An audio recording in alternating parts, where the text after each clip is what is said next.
Hello guys, my name is X1Gamer and this is yet another video in which I will talk about the new cards in Hearthstone.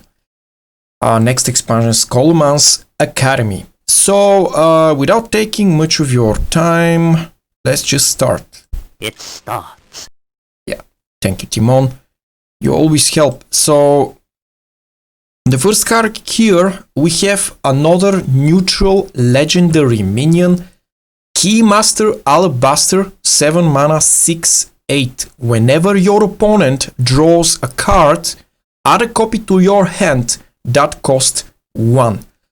A pretty powerful effect, but consider something here. This card can only be good in control versus control deck, because sometimes you want to steal Alex Traza for 1, or some kind of low cost or some kind of high cost card for 1. What is the challenge here? The challenge here is that usually when you play like type of slow control deck, you usually don't want to have like too many other cards outside of your deck, because usually they will not have much synergy with already the plan that you're trying to execute this game. So this card is horrible against mid-range and aggro. It's way too expensive for this to take effect. And basically, when this card is played, the deal did absolutely nothing. So this card effect is pretty okay-ish. But in my opinion, this card is not very powerful to make the cut. Maybe in some very slow meta that control decks are like main thing in Hearthstone or something, maybe. But honestly, I don't see that how this can make the cut. It's not something that is very interesting, and I think this is a little bit on the weak side. So no. Next one, we have a very good and interesting card here. Next we have Rust Frost Whisper, 5 mana, 3/6 legendary shaman mage minion. It's legendary, and the text said, at the end of your turn, deal 1 damage to all enemies. So there is no way that I will not compare this card to Despicable Dreadlord. The effect is pretty similar, but the small difference here is that the mage shaman mage card deal damage to all enemies, including your opponent face or hero, let's say, and also it's improved by spell damage. Even when you play this on round 5 without having without improving this by spell damage, is still already a good card. We already see Despicable Dreadlord was an amazing card back in the day, so this will not be exclusion. So this card is definitely very powerful, and if this survives for 1 or 2 rounds and you buff him even with 1 or even 2 spell damage, it will start making 2 or 3 damage every single time when your round is when the round is end. So very powerful effect, and your opponent need to kill this immediately, otherwise he will most probably lose this game.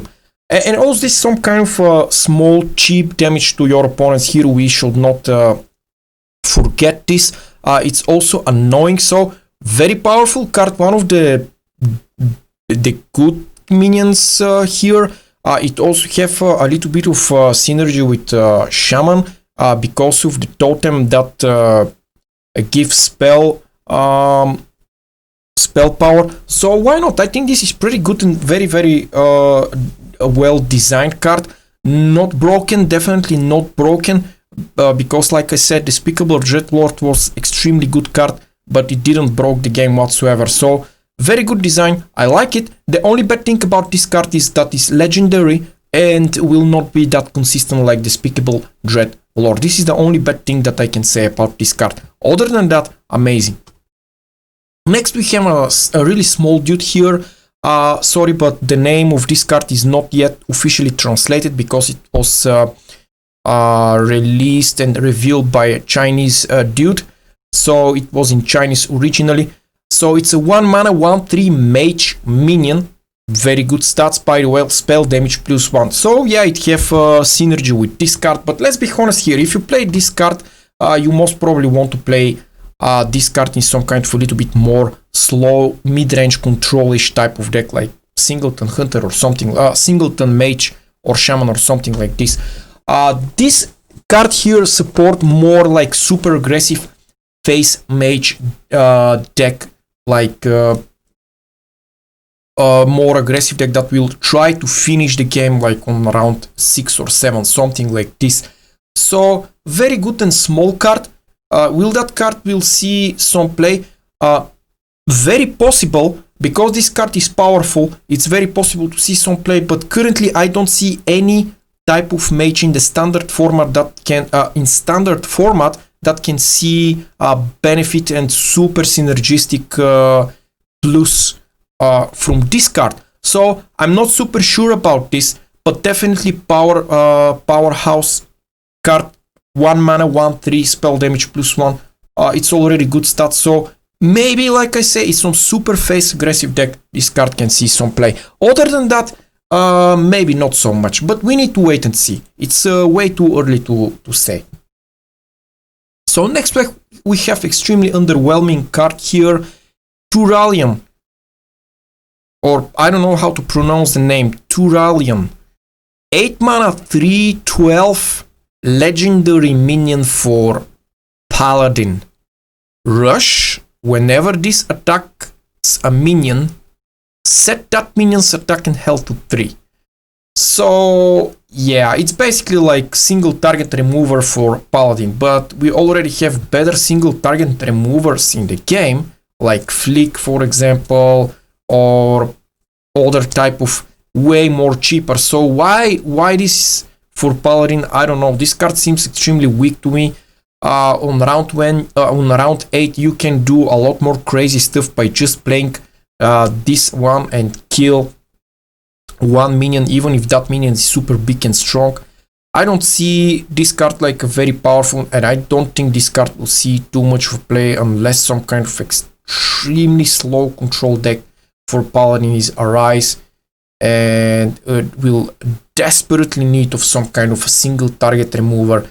But for 8 mana, that effect is kind of insane. If that card was cost like 5 or 6 mana with 3/5 stats, for example, with Rush, way better.